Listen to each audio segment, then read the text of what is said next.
One of my favourite things about the crowdsourced wall is seeing people talking about the objects, having discussions about what they think they are, who they thought chose them and where they came from. There's so many different conversation points and it sparks so many different conversations and arguments between our visitors about what good design is. So here we are standing in front of our crowdsourced wall that's at the start of the Designer Maker User exhibition. Here we have a wall that's filled with sort of 200 to 300 daily objects. This is a wall that isn't full of objects suggested by the museum, but it's actually full of objects selected by our public and our visitors.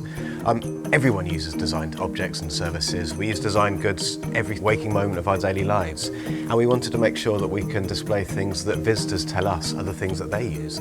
There are so many different types of objects here. We have things from iPods to shoes to record players to walking sticks for the visually impaired. And in a way that's why we wanted to put this wall together, because it shows so many different kind of sources of inspiration that people have for why they suggest things that are well designed. People suggest things because they use them daily. They make their lives easier and better and simpler. Or they can also connect with some kind of emotion. People can use things and they can kind of evoke a memory of the past, things that they remember their parents using from when they were younger. People also select objects because they're beautiful. They might sit on their shelf or sit in their room in some way and they just enjoy looking at them. They add these moments of pleasure to their lives, and that's a good reason for selecting things. There are also plenty of objects here that we don't necessarily think of as being designed objects. They're so kind of routine to us. Things like the elastic band or a pair of scissors or the safety match. But every object has actually had a designer that's worked on it. That designer's work isn't always obvious. Sometimes it sits in the background, and that's part of the beauty of design. Sometimes it's there very subtly, very unobtrusively, helping us live our lives in better and fuller ways.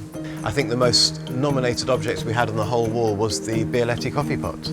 It's a design classic. It's something that so many people use every morning to make their cup of coffee, and people wouldn't necessarily think of it as a designed object, but it's very much had the work of a designer behind kind of bringing it into fruition. The phrase good design's very hard to kind of address really, because it's very personal. My opinion on good design is different to yours and someone else's, but they're all valid and they're all relevant, and that's why we wanted to create this wall. We're not a museum that just tells people what good design is and expects people to believe it and take that definition as their own. We want to encourage people to understand that they have an opinion about design and that their opinion matters. We have hundreds of different nominations and objects on this wall, but what do you think we should put here? What kind of objects do you have in your house that you think deserve to be included in the Design Museum?